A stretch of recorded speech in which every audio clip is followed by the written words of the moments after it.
Hello दोस्तों, आज हम पढ़ेंगे सेक्शन 101 के जो एक्सेप्शन दे रखे हैं। 5 एक्सेप्शन टोटल इसमें दे रखे हैं, ठीक है। और ये जो एक्सेप्शन है ये बहुत इंपॉर्टेंट है। इसका अलग से भी इसमें क्वेश्चन बनते हैं मेंस के, इसलिए आपको इन स्पष्ट और क्लियर मतलब आपको याद रखना है, डिटेल के हिसाब से याद रखना है, ठीक है। प्री में तो यहाँ पर बनते ही बनते हैं, मेंस में भी बनते हैं, तो इनका जो कंसेप्ट है वो आपको क्लियर याद होना चाहिए, क्लियर पता रहना चाहिए, ठीक है। क्योंकि आपके जो 100 और 101 है ना, 101 ये जो सेक्शन है ना, ये आपको बहुत डिटेल में और अच्छे से पता रहना चाहिए, ठीक है। तो चलते हैं, पहला जो एक्सेप्शन है यहाँ पर वो है गंभीर और अचानक प्रकोपन, ठीक है। यानी जो ग्रीवियस और सडन प्रोवोकेशन होता है, ग्रेव एंड सडन प्रोवोकेशन, गंभीर और अचानक प्रकोपन, ये पहला इसमें एक्सेप्शन है। यानी यहां से जो एक्सेप्शन जब स्टार्ट होता है तो यहां पर होता है कि कब आपराधिक मानव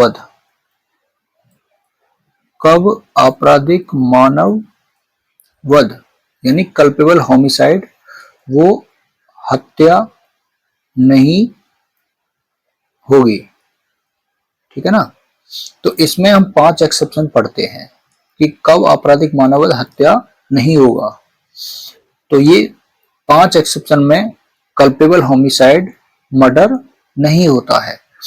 तो यहां पर जब हम देखते हैं, पहला जो गंभीर और अचानक प्रकोपन है, जो ग्रेव एंड सडन प्रोवोकेशन है, वो क्या कहता है कि कल्पेबल होमिसाइड यानी आपराधिक मानववध हत्या नहीं है यदि अपराधी उस समय, ठीक है, उस समय जब वह गंभीर और अचानक प्रकोपन से यानी ग्रेव एंड सडन प्रोवोकेशन से अपने आत्म संयम की शक्ति, है ना, जो पावर ऑफ सेल्फ कंट्रोल है, पावर ऑफ सेल्फ कंट्रोल, अपने आत्म संयम की शक्ति से वंचित हो गया हो, यानी डिप्राइव्ड हो गया हो, अपने आत्म संयम की शक्ति से बाहर हो गया हो एक तरह से गंभीर और अचानक प्रकोपन से, और इसके कारण वो क्या करता है, उस व्यक्ति की जिसने वह प्रोवोकेट किया है, प्रोवोकेट यानी उकसाया है, प्रकोपित किया है, तो जिस व्यक्ति ने उसको प्रोवोक किया उस व्यक्ति की मृत्यु कारित कर देता है, या फिर किसी अन्य व्यक्ति की मृत्यु भूल या दुर्घटनावश, बाय मिस्टेक या फिर बाय एक्सीडेंटली, तो वो कर देता है किसी अन्य व्यक्ति की मृत्यु, तो यहां पर वो गंभीर और अचानक प्रकोपन का मतलब गंभीर और अचानक प्रकोपन के कारण वो आपराधिक मानववध का दोषी होगा, ठीक है ना, वो हत्या का दोषी यहां पर नहीं होगा। लेकिन यहां पर आप देखेंगे, एक तो जब गंभीर और अचानक प्रकोपन होता है तो इसमें आपको 3 पॉइंट आपको एक याद रखने। पहला, गंभीर और अचानक प्रकोपन होना चाहिए, ठीक है। दूसरा, उस गंभीर और अचानक प्रकोपन के कारण व्यक्ति ने आत्म संयम की शक्ति से वंचित हो गया हो, सेकंड कंडीशन हो गई, ठीक है। तीसरी कंडीशन ये है कि गंभीर और अचानक प्रकोपन के कारण, इसके कारण व्यक्ति जिसने प्रकोपन दिया है उस व्यक्ति की मृत्यु कारित करे या अन्य व्यक्ति की मृत्यु भूल या दुर्घटनावश कारित करे। तो तीसरा पॉइंट ये हो गया। और चौथा ये है कि व्यक्ति जो है ना वो स्वेच्छा, नहीं ये तो नेक्स्ट उसमें आएगा। तो 3 पॉइंट आपको यहां पर ये याद रखने हैं, ठीक है। पहला, गंभीर और अचानक प्रकोपन हुआ हो व्यक्ति को,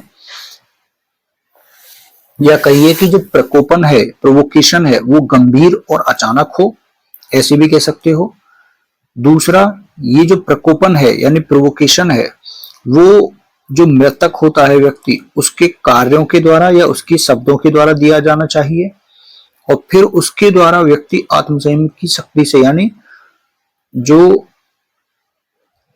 आउट ऑफ कंट्रोल जो होना है, सेल्फ कंट्रोल से जो बाहर हो जाता है व्यक्ति, वो होना चाहिए इसमें प्रोवोकेशन से, और तुरंत ही फिर तत्काल बाद ही व्यक्ति में जो अभियुक्त है उसने तुरंत वो अन्य व्यक्ति की मृत्यु कारित करता है।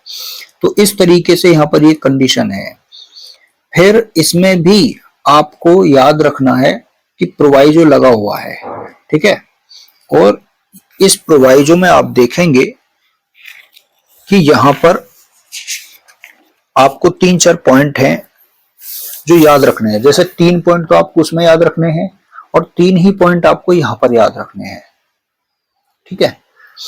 पहला पॉइंट क्या है कि जो प्रोवोकेशन हुआ है उसको, जो अचानक से गुस्सा आया है व्यक्ति को, ठीक है ना, जब वो सेल्फ कंट्रोल खो रहा है अपना, तो जो प्रोवोकेशन है वो किसी व्यक्ति का वध करने, है ना, यानी किसी को मारने या उसको कोई भी हानि पहुंचाने यानी अपहानि करने के लिए अपराधी के द्वारा, यानी जिसने व्यक्ति का मर्डर किया है, मतलब मर्डर तो खैर नहीं कहेंगे, व्यक्ति को मारा है या जिसको हानि पहुंचाई है, अभियुक्त यानी अपराधी द्वारा प्रति हेतु के रूप में वांछनीय ना हो या स्वेच्छा प्रकोपित ना हो। तो ना तो वो वांछनीय हो, वांछनीय मतलब नॉट सॉट और वॉलंटरी प्रोवोक्ड, ठीक है ना। तो ना तो वो खुद ही प्रति हेतु के रूप में वांछनीय होगा, मतलब उसने खुद ही इस बात की इच्छा नहीं की हो अपराधी ने, ठीक है ना, प्रति हेतु के रूप में, यानी प्रति हेतु का मतलब हो गया यहाँ पर बचाव के रूप में, डिफेंस के रूप में।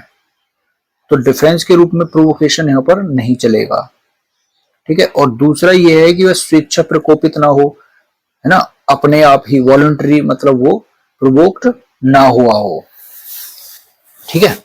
तो इसमें मतलब ये है कि भाई सामने वाले व्यक्ति ने इतना कुछ किया भी नहीं और वो अपने आप ही जरा सी बात पे ही प्रकोपित हो गया, ठीक है ना।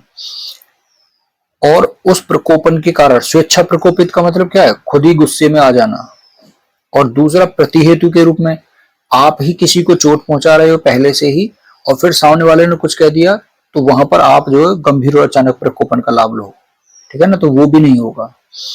दूसरी कंडीशन यहां पर ये है कि जो प्रोवोकेशन है वो किसी ऐसी बात द्वारा ना दिया गया हो जो विधि के पालन में या लोक सेवक के द्वारा ऐसे लोक सेवक की शक्तियों के विधिपूर्ण प्रयोग में की गई हो। यानी जो प्रोवोकेशन होगा, जो उकसाना होगा, उसको जो गुस्सा आएगा अपराधी को, वो ऐसी बात द्वारा ना दिया गया हो जो विधि के पालन में मतलब कोई व्यक्ति है किसी को पकड़ने के लिए जाता है ना, या उसको बुलाया जाता है और उसको बुलाने के लिए कोई व्यक्ति गया है, सामान्य होता है, वारंट होता है, ठीक है ना, अरेस्ट किया जाता है, डिटेन किया जाता है। तो इस तरीके से जो विधि के पालन में कार्य किए जाते हैं और उन कार्यों को करने के दौरान व्यक्ति, जैसे लोक सेवक है, लोक सेवक उसको पकड़ने गया है, पुलिस अधिकारी उसको पकड़ने गया है ना, या अरेस्ट करने गया है, वारंट लेके गया है और उसको वो वारंट दिखाने के बाद में भी, बताने के बाद में फिर भी वो कह रहा है कि वो से जैसी हथकड़ी लगाने लगा है तो वो कह रहा है, वो तुरंत उसको जो है गुस्सा आ जा रहा है और गुस्सा आने के बाद में वो लोक सेवक की मृत्यु कारित कर रहा है वहां पर, ठीक है ना, तो वो वहां पर गंभीर और अचानक प्रकोपन का लाभ नहीं मिलेगा। तीसरा पॉइंट यहाँ पर ये कह रहा है कि जो प्रोवोकेशन है वो ऐसी बात द्वारा भी ना दिया गया हो जो प्राइवेट प्रतिरक्षा के अधिकार के विधिपूर्ण प्रयोग में की गई हो। यानी ए नामक व्यक्ति है, बी नामक, इसने इसे मारा, इसने प्राइवेट डिफेंस का यूज किया, ठीक है। अब प्राइवेट डिफेंस का जैसे ही इसने यूज किया तो ये गंभीर, इसको गुस्सा आ गया। अब जब इसको गुस्सा आ गया तो यहाँ पर ये फिर इसको मार देता है। तो अब ये नहीं कह सकता कि मैंने तो राइट टू प्राइवेट डिफेंस के यूज में किया गया है, जबकि इसने राइट टू प्राइवेट डिफेंस तो इसने यूज किया था ना। तो ऐसी बात द्वारा न दिया गया हो जो प्राइवेट प्रतिरक्षा के अधिकार के प्रयोग में विधिपूर्ण प्रयोग में की गई हो, ठीक है। तो यहाँ पर ये ग्रेवियस प्रोवोकेशन का यहाँ पर सहारा नहीं लिया जाएगा। ऐसे ही इसमें एक चीज और आती है, जो एक्सप्लेनेशन ये कहता है कि जो प्रोवोकेशन है ना, वो इतना गंभीर यानी ग्रेव था या सडन था या नहीं था, ये ये बात क्या है, क्वेश्चन ऑफ फैक्ट है। आप मतलब ये देखना कि जो प्रोवोकेशन है वो ग्रेव है या नहीं है, सडन था या नहीं था, किस लिए, कि वो जो अपराध उसने किया गया है उसको हत्या की कोटि में जाने से बचा दे। ठीक है ना, तो ये देखा जाएगा, ये क्वेश्चन ऑफ फैक्ट रहेगा, ये मामले की परिस्थितियों को देखकर, है ना, उसके आधार पर डिसाइड किया जाएगा। तो इस तरीके से यहां पर इसके पहला वाला जो एक्सेप्शन है वो कंप्लीट है। अब इसके इलस्ट्रेशन आप देखेंगे कि जेड के द्वारा दिए गए प्रकोपन यानी प्रोवोकेशन के कारण प्रदीप्त होकर के, इन्फ्लुएंस होकर के, प्रदीप्त आवेश के असर में, मतलब जैसे ही उसे प्रकोपन हुआ, किसी ने उकसाया, तो वो तुरंत गुस्से में आ गया। ठीक है ना, और उसने गुस्से में आकर के क्या किया, ए नामक मतलब वाई का जो जेड का बच्चा है, ए साशय वध कर देता है। तो ए ने क्या किया, जेड ने प्रवोक किया वाई को, और वाई ने जो जेड नहीं, जेड के द्वारा प्रोवोकेशन दिया गया। ठीक है, और वाई का जो जेड का बच्चा है, इस वाई का क्या कर देता है, वध कर देता है। तो यहां पर ये क्या है, हत्या है, क्योंकि जिसने प्रकोपन दिया व्यक्ति उसकी मृत्यु कारित करे, या फिर अगर इसकी भी मृत्यु कारित कर रहा है तो वो भूल या दुर्घटनावश से कारित करे, क्योंकि प्रकोपन उस शिशु द्वारा नहीं दिया गया था यहाँ पर, और उस शिशु की मृत्यु उस प्रकोपन से किए गए कार्य को करने में दुर्घटना दुर्भाग्य से भी नहीं हुई है। ठीक है, तो इसलिए यहाँ पर इसको एक्सेप्शन का इसका लाभ नहीं मिलेगा। तो इस तरीके से ही ये यहाँ पर जैसे ये है कि ए को जो वाई है वो गंभीर और अचानक प्रकोपन यानी ग्रेव एंड सडन प्रोवोकेशन देता है, और ए इस प्रोवोकेशन से वाई पर क्या करता है, पिस्तौल चला देता है, जिसमें ना तो उसका इंटेंशन है कि वो वाई को, है ना, जो पास में ही खड़ा है, वाई मतलब यहाँ पे जेड कह सकते हो आप, ये का मतलब जेड हो गया यहाँ पर, जेड का जो पास में ही खड़ा है किंतु दृष्टि से बाहर है, वध करने का है ना तो उसका इंटेंशन है जेड का वध करने का, ना ही वो जानता है कि संभाव्य है कि वह जेड का वध कर दे। तो ए ने क्या कर दिया, जेड का वध कर देता है। यहां ए ने हत्या नहीं की है किंतु केवल आपराधिक मानव वध किया है। ठीक है, तो भूल या दुर्घटनावश से अगर करता है तब तो केवल कल्पेबल होमिसाइड के लिए दोषी होगा।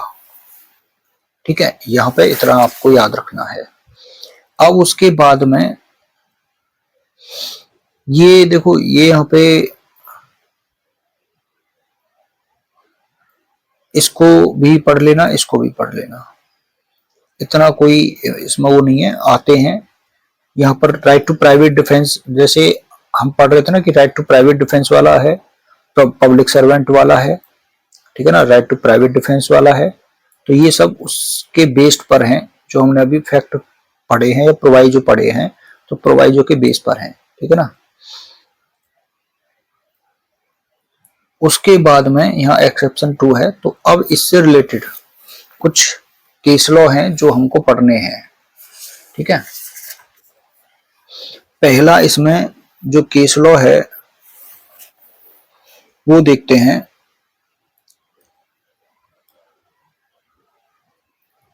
R versus Hayward. ठीक है, आर वर्सेस हेवार्ड का केस है 1833 का।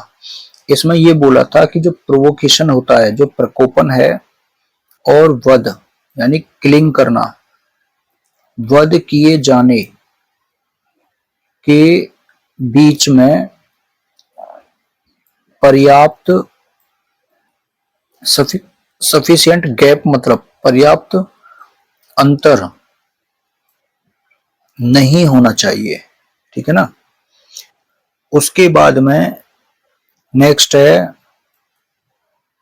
लोचन का वाद, ठीक है, 1833 इलाहाबाद। इसमें ये कहा था कि यदि प्रथम उत्तेजना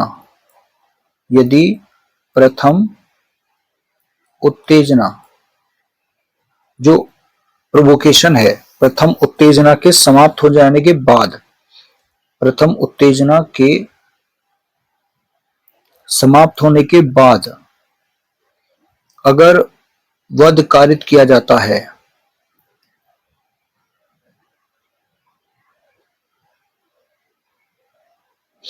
ठीक है, यानी प्रथम उत्तेजना के समाप्त हो जाने के बाद अगर वध कारित किया जाता है और प्रकोपन जैसे ही शांत होता है, प्रकोपन शांत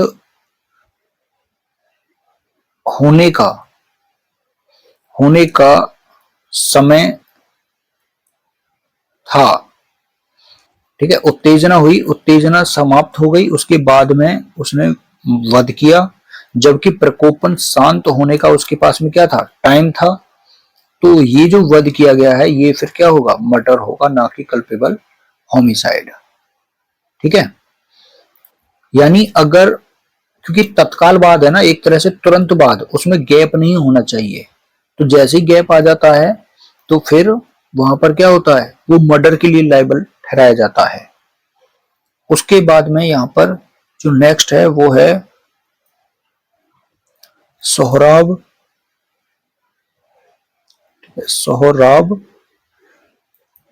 1924 लाहौर। एक ये केस है जिसमें इसमें बोला गया था कि जो प्रोवोकेशन होता है, जो प्रकोपन होता है, वो प्रकोपन ऐसा होना चाहिए जिससे न केवल सामान्य व्यक्ति का गरम मिजाज एवं अत्यधिक सेंसिटिव यानी अत्यधिक संवेदनशील व्यक्ति क्या हो जाए, विचलित हो जाए।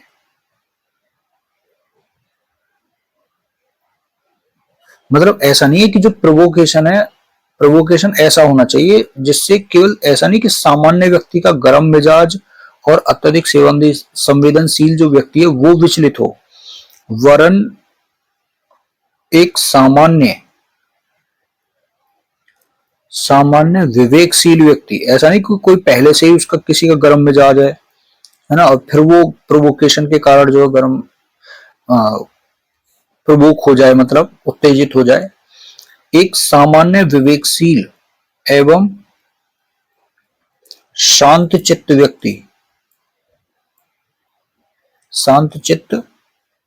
व्यक्ति भी विचलित हो जाए। मतलब प्रोवोकेशन इस तरह का होना चाहिए जिससे हम केवल ऐसी कामना नहीं, ऐसी स्थिति नहीं देख रहे हैं कि कोई केवल एक सामान्य व्यक्ति का गर्म मिजाज और अत्यधिक संवेदनशील व्यक्ति जो है वो विचलित हो, बल्कि एक सामान्य विवेकशील जो व्यक्ति रहेगा और शांतचित्त जो व्यक्ति रहेगा वो भी विचलित हो जाए। प्रोवोकेशन ऐसा होना चाहिए, ठीक है। उसके बाद में नेक्स्ट है यहां पर के एम नानावटी वर्सेस महाराष्ट्र राज्य 1962 सुप्रीम कोर्ट। इंपॉर्टेंट जजमेंट है, ठीक है, इस एक्सेप्शन का। इसमें भी क्या हुआ था, ये आपने रुस्तम मूवी देखी होगी, ठीक है ना, वहां पर के एम नानावटी वाले केस के बेस पर ही है वो। तो इसमें भी गैप जो है हुआ था, प्रोवोकेशन का सहारा लिया गया था और इसमें काफी टाइम उनको मिला था ठीक है, उनकी पत्नी के साथ में जब किसी के एक्सटर्नल अफेयर थे और वो मूवी वगैरह देखने के बाद में, तब उसके बाद में अपने यहाँ पे शिप पे मतलब गया था, और शिप पे जाने के बाद वहां से पिस्तौल वगैरह लेके आया, तब उसके यहाँ पे अभियुक्त मतलब उसके पीड़ित के यहाँ पे गया, जो मृतक व्यक्ति था उसके यहाँ पे। तो काफी मतलब गैप वगैरह इसमें हो गया था, ठीक है, और वहां पर भी काफी बातचीत वगैरह करने के बाद में तब उसने उसका सहारा लिया प्रोवोकेशन का, कि इसने मुझे प्रोवोक किया। तो इसमें यही कहा गया था कि जो कुछ कंडीशन होती हैं जिसमें व्यक्ति शब्दों के आधार पर और संकेतों के द्वारा गंभीर और अचानक प्रकोपन कारित किया जा सकता है, शब्दों के द्वारा और संकेतों के द्वारा, ठीक है। और दूसरा ये है कि अगर व्यक्ति के पास में टाइम होता है और उस टाइम में क्या करता है, वो प्लानिंग कर सकता है, ठीक है ना। प्लानिंग करने का अगर व्यक्ति के पास में टाइम हो, ठीक है, तब वो व्यक्ति जो है उसका ग्रेव एंड सडन प्रोवोकेशन का लाभ नहीं ले सकता, ग्रेव और सडन प्रोवोकेशन का लाभ नहीं ले सकता, ठीक है। तो ये बात इसमें कही गई थी। उसके बाद में इसमें जो लेटेस्ट जो जजमेंट है वो है आपका सुरेंद्र सिंह वर्सेस राज्य NCT of Delhi 2024 supreme court. इसमें यही बोला गया था कि जो के एम नानावटी वाला जो जजमेंट है, के एम नानावटी वाले जजमेंट में जो स्थापित विधि है, जो रूल उसमें डिसाइड किया गया है, उसके अनुसार अगर यदि गंभीर और अचानक प्रकोपन, सडन एंड ग्रेव प्रोवोकेशन, गंभीर और अचानक प्रकोपन एविडेंस के द्वारा, साक्ष्य के द्वारा स्थापित नहीं है, प्रूव नहीं किया जाता है, तब जो अभियुक्त है उसको इसका प्रथम जो एक्सेप्शन है, प्रथम अपवाद, इसका लाभ नहीं मिलेगा, ठीक है। तो ये चीजें इसमें कही गई थी। तो इस तरीके से हमने देखा है कि एक जो एक्सेप्शन है इसका वो कंप्लीट होता है, ठीक है। अब जो नेक्स्ट है एक्सेप्शन, हम उसकी तरफ पढ़ते हैं। नेक्स्ट जो एक्सेप्शन है वो क्या है, वो है प्राइवेट डिफेंस का, ठीक है। यानी कल्पेबल होमिसाइड मर्डर नहीं है यदि, अब यहां पर जो बात आएगी,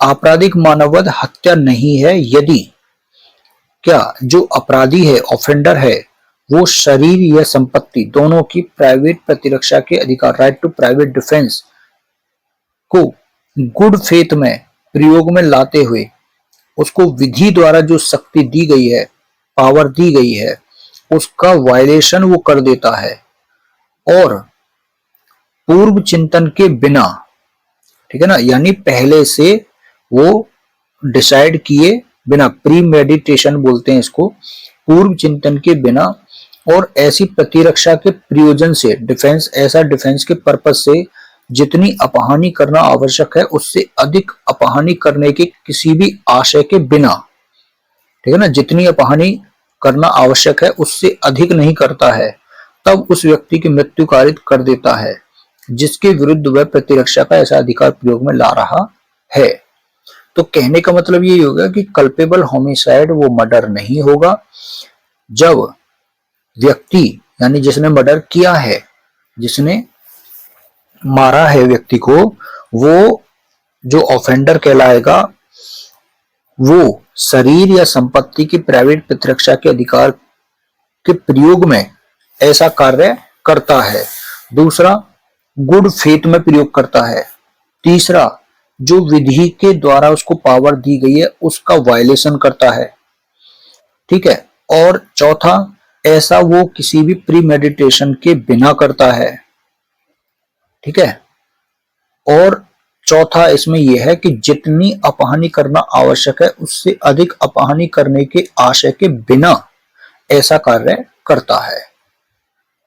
ठीक है। तो इतने 4 पॉइंट में आपको इसको अलग अलग तोड़ लेना है।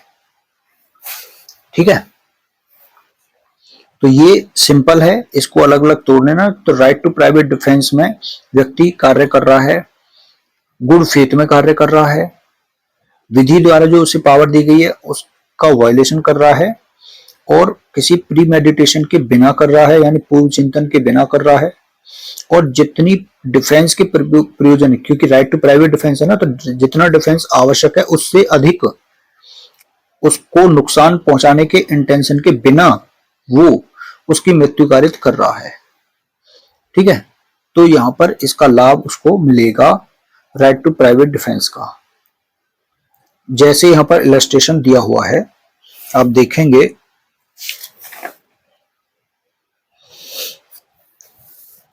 ए को चाबुक मारने का प्रयत्न जेड करता है, किंतु इस प्रकार नहीं करता है कि ए को घोरपति कारित हो। ए इस एक पिस्तौल निकाल लेता है।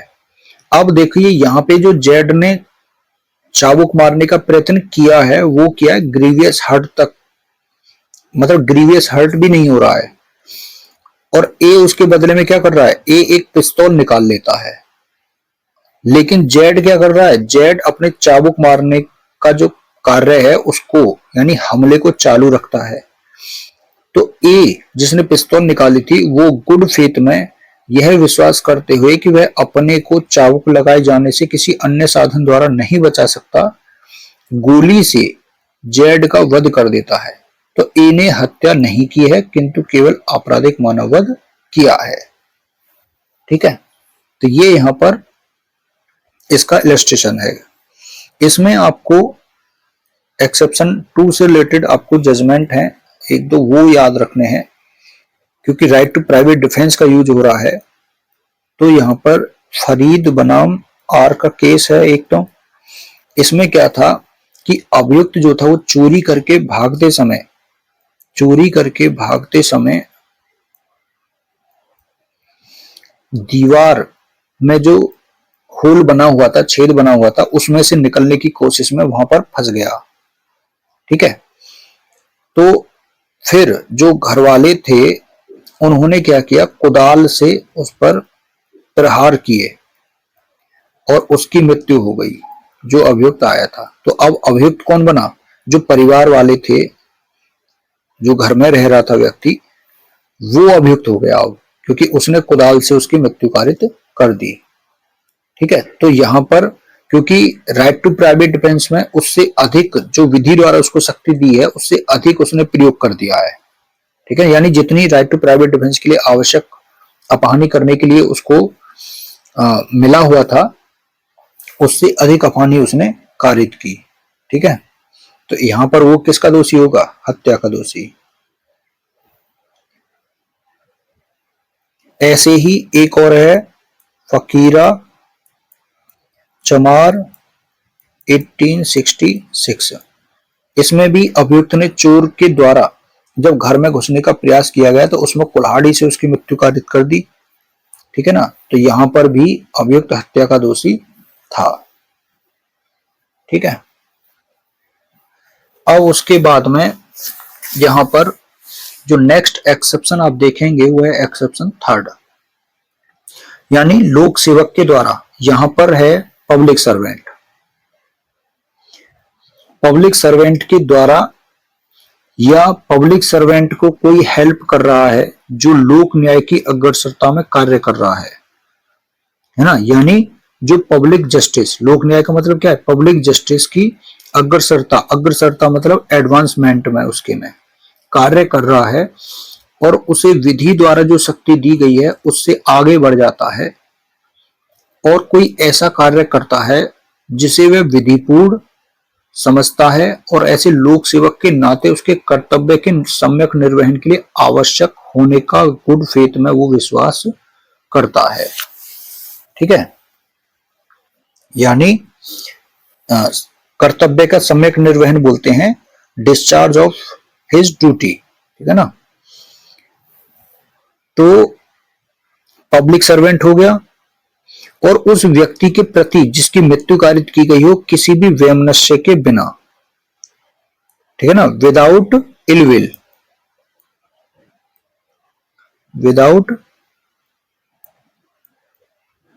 विदाउट इलविल, किसी वैमनस्य के बिना।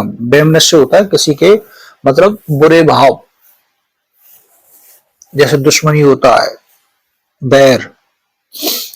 तो आपराधिक मानववध हत्या नहीं है यदि अपराधी क्या है, पहला पब्लिक सर्वेंट है या पब्लिक सर्वेंट को मदद दे रहा है और क्या कर रहा है, लोक न्याय की अग्रसरता में कार्य करता है, यानी in the advancement of public justice. Second point क्या है, उसे विधि की जो शक्ति दी गई है उसका वो वायलेशन करता है। ठीक है, तीसरा पॉइंट ये है कि वह उस कार्य को विधिपूर्ण समझता है और लोक सेवक के नाते कर्तव्य के सम्यक निर्वहन के लिए आवश्यक होने का गुड फेथ में विश्वास करता है। चौथा पॉइंट क्या है, जिस व्यक्ति की मृत्यु कारित की गई है उस व्यक्ति से वो वैमनस्य के बिना यानी विदाउट इलविल उसकी मृत्यु कारित करता है, तब यहां पर उसको लाभ मिलेगा। ठीक है, पब्लिक सर्वेंट को अपनी शक्ति के वायलेशन का। अब यहां पर जो एक जजमेंट है वो आपको यहां पर याद रखना है, दक्खी सिंह वर्सेस आंध्र प्रदेश राज्य, state of Andhra Pradesh, 1955, Allahabad high court. ठीक है, इसमें क्या है कि इसमें एक पुलिस ऑफिसर था, उस पुलिस ऑफिसर ने एक व्यक्ति था उसको चोर होने के संदेह पर गिरफ्तार किया और उसको ट्रेन से ले जा रहा था। ठीक है, तो चोर होने के संदेह के आधार पर अरेस्ट किया है और ट्रेन से ले जा रहा है, तो तभी ये जो चोर था ये उससे कूदकर भागने लगा। ठीक है, ट्रेन से।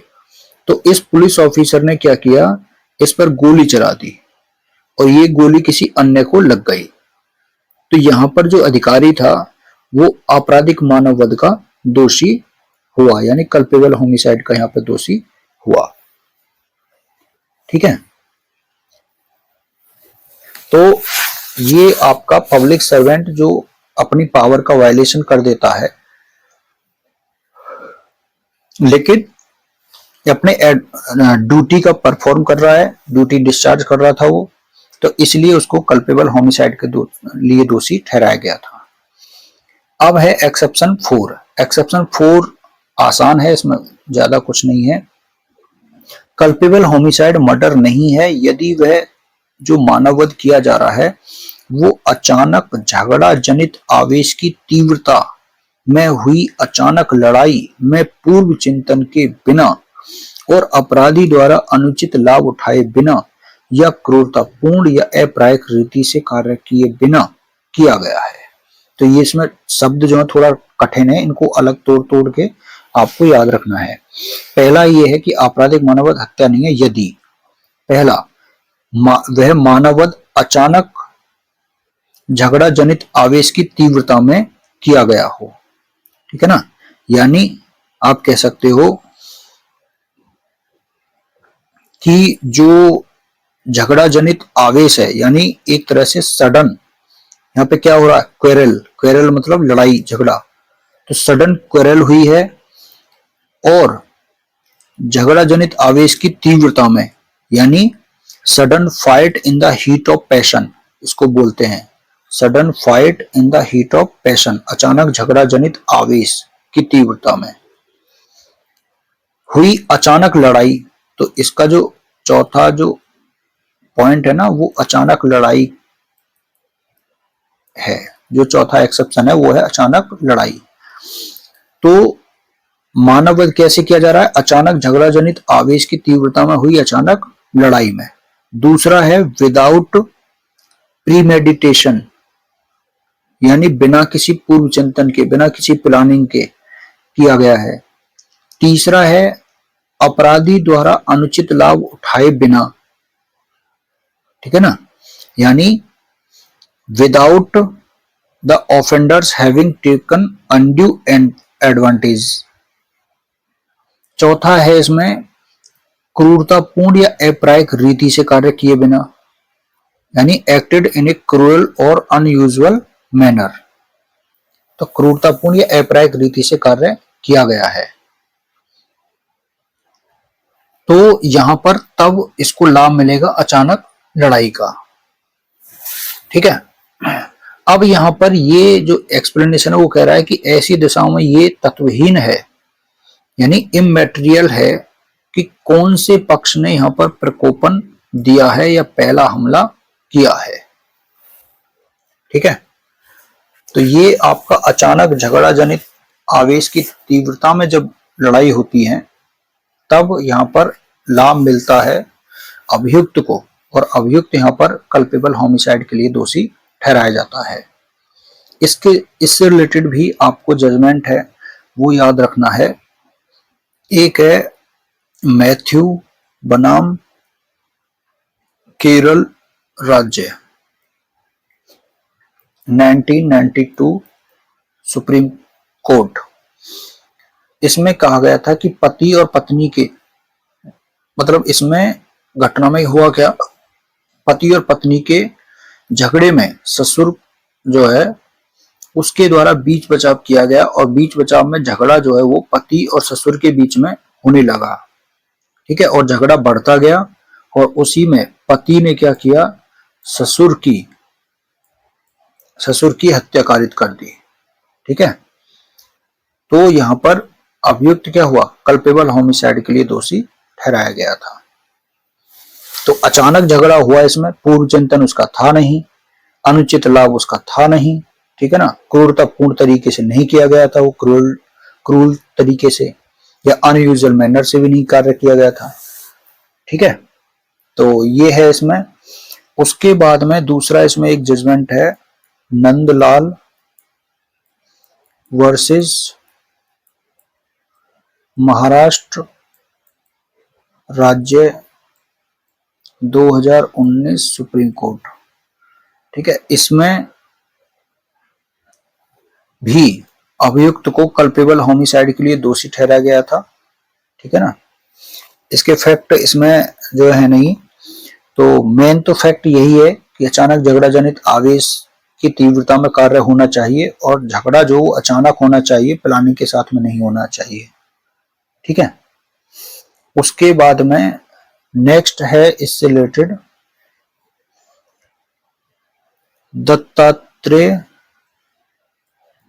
दत्तात्रेय वर्सेस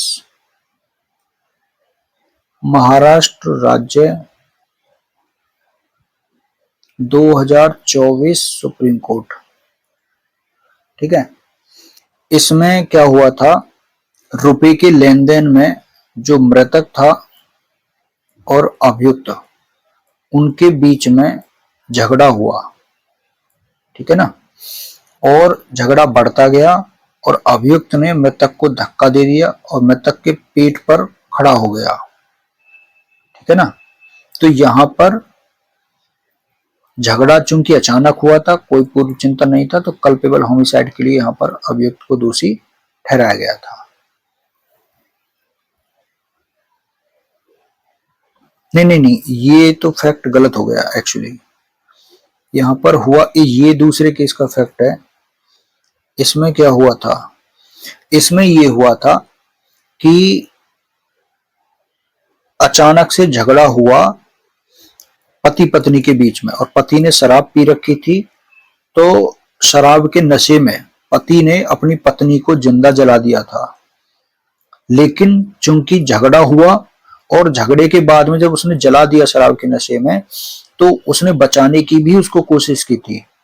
तो ट्रायल कोर्ट ने और हाई कोर्ट ने उसको मर्डर के लिए जो दोषी ठहराया था, लेकिन सुप्रीम कोर्ट ने उसको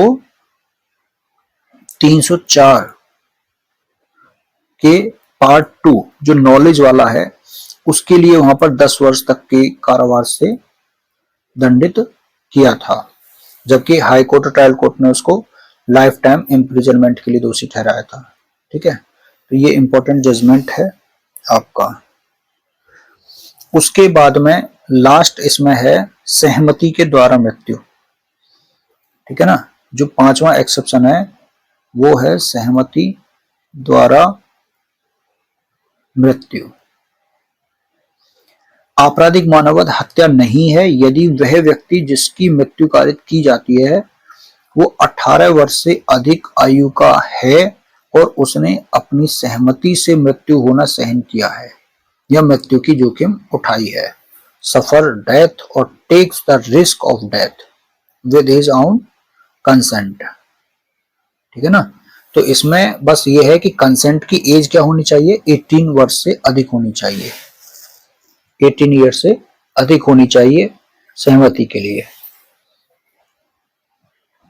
इसमें है कि जेड का जो एक बच्चा है, जेड को जो एक बच्चा है उकसा कर ए उससे स्वेच्छा आत्महत्या करवाता है, तो यह कम उम्र होने के कारण 18 से नीचे है, इसलिए जेड अपनी मृत्यु के लिए सहमति देने में असमर्थ है, इसलिए ए ने हत्या का दुष्प्रेरण यहां पर किया है, abetted murder.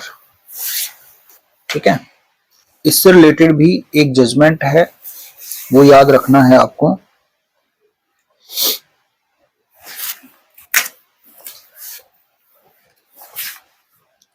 Dasharath Paswan versus Bihar राज्य।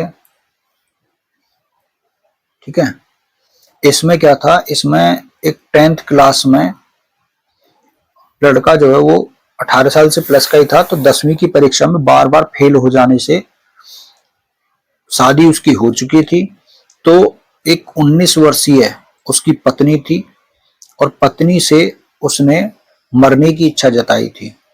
ठीक है, और पत्नी ने सहमति जताते हुए पहले स्वयं मरने की इच्छा उसने व्यक्त की और आत्महत्या कर ली, लेकिन पति जैसे ही आत्महत्या करने वाला था उससे पहले ही वो पकड़ा गया, तो अभियुक्त यहाँ पर कल्पेबल होमिसाइड के लिए यहाँ पर दोषी ठहराया गया था।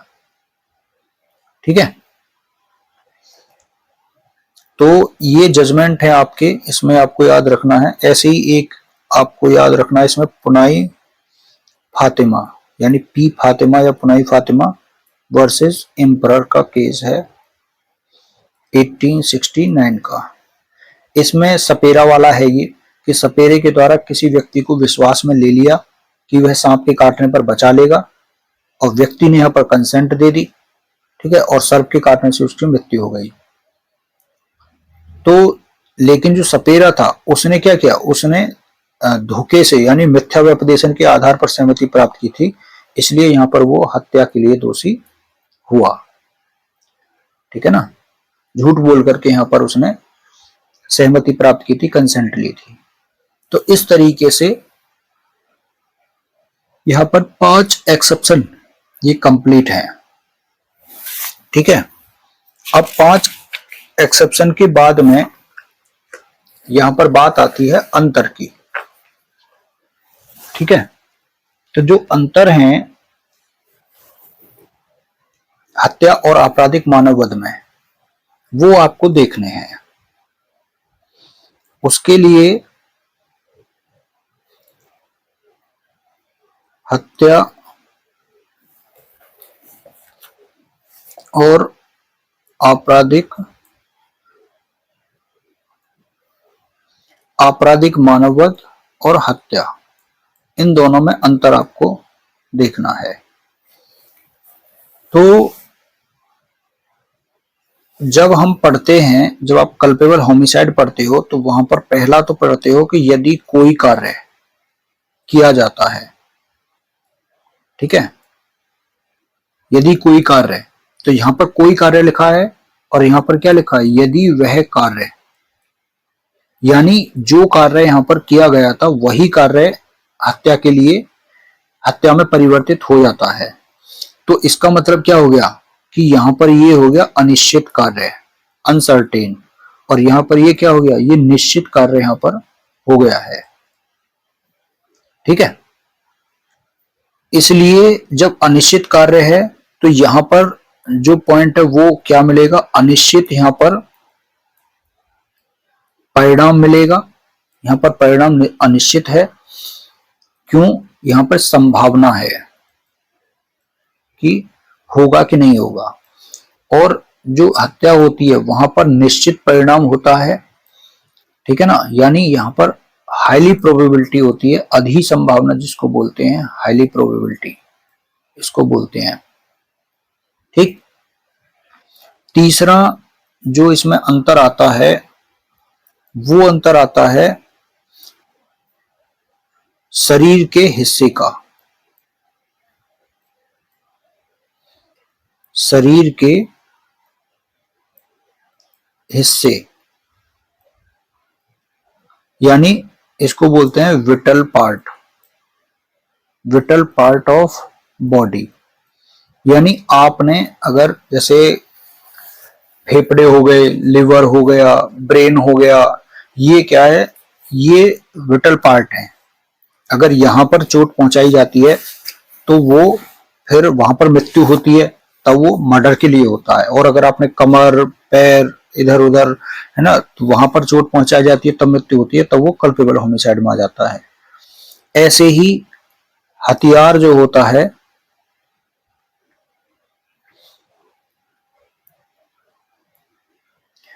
हथियार की प्रकृति यानी नेचर, किस तरह का, डंडा है, कुल्हाड़ी है, बंदूक है, तलवार है, तो इसके आधार पर भी इसमें आप अंतर कर सकते हैं। ठीक है, ऐसे ही अब आते हैं जो कल्पेबल होमिसाइड के और मर्डर के जो 4 पॉइंट ये इसमें हो गए। उसके बाद में बात आती है कि कल्पेबल होमिसाइड और मर्डर, इन दोनों के जो क्लॉज हैं उनके आधार पर अंतर करने से। ठीक है, यानी अगर मृत्यु कारित करने के आशय से, मृत्यु कारित करने के आशय से, अब ये दोनों में प्रयोग है। ठीक है, तो अगर मृत्यु कारित करने के आशय से कार्य किया जाता है और मर्डर होता है, मतलब वध कर दिया जाता है, तो फिर वो किस में जाएगा, आपका 101 में। लेकिन मृत्यु कारित करने के आशय से कार्य प्लस एक्सेप्शन हो जाता है तो 7 में, फिर वो जाएगा 100 में। ठीक है, उसके बाद में फिर यहां पर जो 5वां पॉइंट है वो बात आती है ज्ञान की। ठीक है, पहले तो बॉडीली इंजरी, शारीरिक क्षति, शारीरिक क्षति यानी बॉडीली इंजरी कारित करने के आशय से जब कार्य किया जाता है, आपने देखा होगा कि जब हम 100 सेक्शन पढ़ते हैं तो 100 सेक्शन में जो उसमें है कि शारीरिक क्षति कारित करने के आशय से कार्य किया जाता है जिससे मृत्यु कारित होना संभाव्य है, तो इसमें तो इतना लिखना है। इसके 2 पॉइंट हैं शारीरिक क्षति के। ठीक है, इस मतलब 100 में 1 पॉइंट है और 101 में 2 पॉइंट है, सेकंड क्लॉज और थर्ड क्लॉज, इन दोनों से इसको कोरिलेट करना है शारीरिक क्षति को, बॉडीली इंजरी को।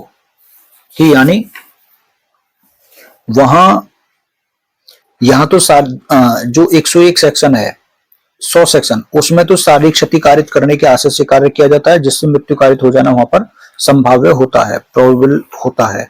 जबकि अगर हम मर्डर में देखते हैं तो वहां वह कार्य जिसके द्वारा मृत्यु कारित की गई है वैसी शारीरिक क्षति कारित करने के आशय से किया जाए, यानी शारीरिक क्षति कारित करने के आशय से किया जाता है, लेकिन उसमें क्या जुड़ जाता है, ज्ञान और जुड़ जाता है यहाँ पर, यानी नॉलेज। उसको जानता था कि उस व्यक्ति की मृत्यु कारित करना संभाव्य है। तो यहां पर इसके सेकंड क्लॉज जो है 100 का, वो 100-01 का जो सेकंड क्लॉज है उसमें प्लस करके नॉलेज यहां पर जुड़ जाती है। ऐसे ही इस शारीरिक क्षति कारित करने के आशय से कार्य किया जाता है। लेकिन इसमें थर्ड पॉइंट यहाँ पर क्या है कि वह शारीरिक क्षति, इसमें प्लस में और क्या जुड़ जाएगा, प्रकृति के मामूली अनुक्रम में मृत्यु कारित करने के लिए पर्याप्त है। तो यहां पर ये जुड़ जाता है, प्रकृति के मामूली अनुक्रम में मृत्यु कारित करने के लिए पर्याप्त है, यहां पर ये जुड़ जाएगा। ठीक है, उसके बाद में फिर 100 का थर्ड क्लॉज आता है कि ज्ञान वाला। तो 100 का जो थर्ड क्लॉज है वो है ज्ञान वाला, यानी ज्ञान के साथ में मृत्यु, ज्ञान के साथ मृत्यु।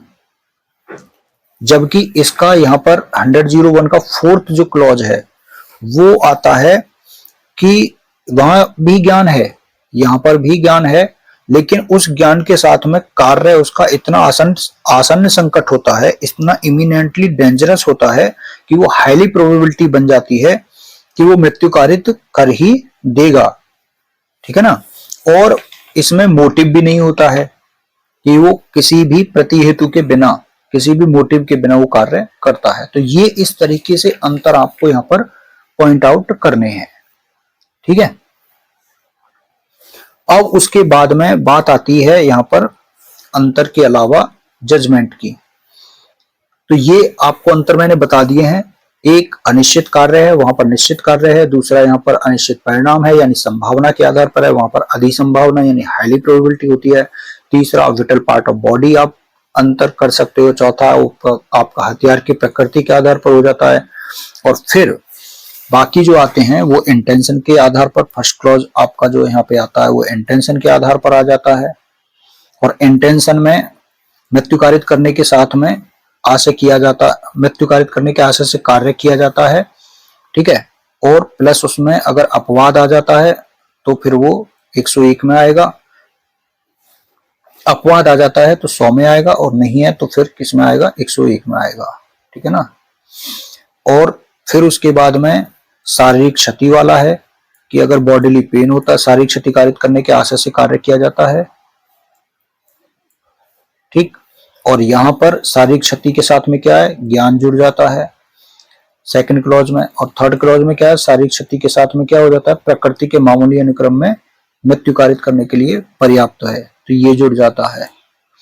फिर यहाँ पर तीसरा जो है वो ज्ञान के साथ में है कि ज्ञान के साथ में कि मृत्यु कारित कर ही देगा, संभावना रहती है।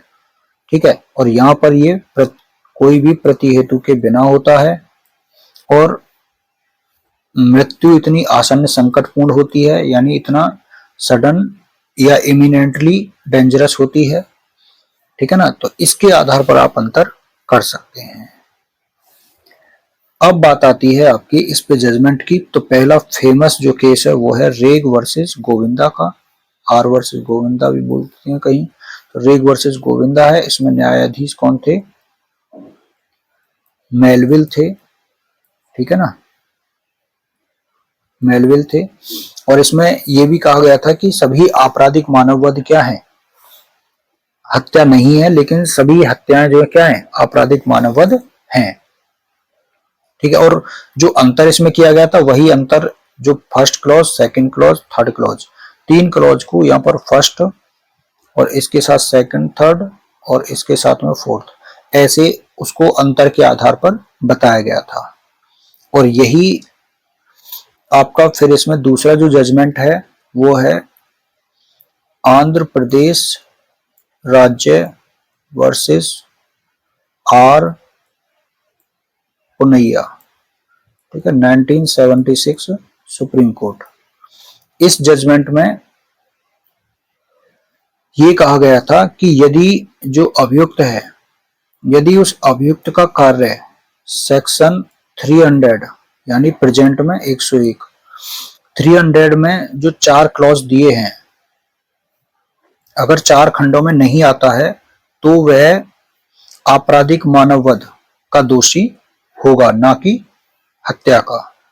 ठीक है, उसके बाद में नेक्स्ट है अंतर से रिलेटेड अगस्टाइन सल्दाना वर्सेस कर्नाटक राज्य 2003 सुप्रीम कोर्ट। ठीक है, इसमें भी यही बात बोली थी कि सभी जो आपराधिक मानववध है वो हत्या नहीं है, लेकिन सभी हत्याएं क्या है, आपराधिक मानववध हैं। ठीक है, और वही अंतर किया जा रहा है कि 300 का जो क्लॉज थर्ड है उसका और इसमें शारीरिक क्षति का, उसका अंतर इसमें किया गया है। ठीक है, उसके बाद में नेक्स्ट है रज्जन वर्सेस उत्तर प्रदेश राज्य 2023 सुप्रीम कोर्ट। इसमें बोला था कि यदि जो हत्या है 300 में, उस हत्या में अगर जो 4 खंड जो दे रखे हैं, उस 4 खंड में से अगर कोई भी साबित नहीं हो पाता है, कोई भी प्रूव नहीं होता है, तो जो अपराध है वो कल्पेबल होमिसाइड होगा, जो नॉट अमाउंटिंग टू मर्डर होता है। ठीक है, और ये प्रोसिक्यूशन की जिम्मेदारी होती है कि वो हत्या के 4 खंडों को साबित करता है। अगर नहीं होता है तो मामला फिर वो कहां चला जाएगा, 299 यानी 299 में। ठीक है ना। उसके बाद में जो नेक्स्ट है इसमें वो है नारायण यादव वर्सेस छत्तीसगढ़ राज्य 2025 सुप्रीम कोर्ट। इसमें भी 299 और 300 में अंतर के लिए 3 स्टेप टेस्ट इसमें बताया गया था। उसमें ये देखा जाता है कि क्या आरोपी यानी जो अभियुक्त है उसने जो कार्य किया है उससे मृत्यु कारित हुई है। दूसरा ये है कि जो कार्य किया गया है क्या वो सेक्शन 299 आईपीसी में उसके अधीन आता है, और तीसरा यदि आता है तो क्या वह फिर 300 के 4 खंडों में से आता है या नहीं आता है, ये देखा जाएगा। ठीक है, और यदि 300 के जो 4 खंड दे रखे हैं उनमें से किसी में भी लागू नहीं होता है तो फिर वो कहां जाएगा, कल्पेबल होमिसाइड यानी 299 में आ जाएगा। ठीक है, तो ये बात इसमें कही गई थी। तो इस तरीके से यहां पर हमने सेक्शन 100 और 101 इसको काफी डिटेल में हो गया है ये मेंस के पॉइंट ऑफ व्यू से। ठीक है, तो यहां पर अब जो हमारी नेक्स्ट सेक्शन होगी वो उसको अलग पढ़ेंगे। अब इतना कोई यहां पर डिटेल में ऐसा नहीं है। ठीक है, अब जो 111, 112, 113 जो नई सेक्शन जोड़ी गई हैं वहां पर थोड़ा डिटेल में रहेगा। तो अब यहां से स्पीड में हम चलेंगे। ठीक है, यही एक बड़ा सेक्शन था, काफी 2 लेक्चर में कंप्लीट हुआ है ये। ठीक है, तो आज के लिए इतना ही। अब नेक्स्ट वीडियो में मिलते हैं। थैंक यू सो मच आज के लिए।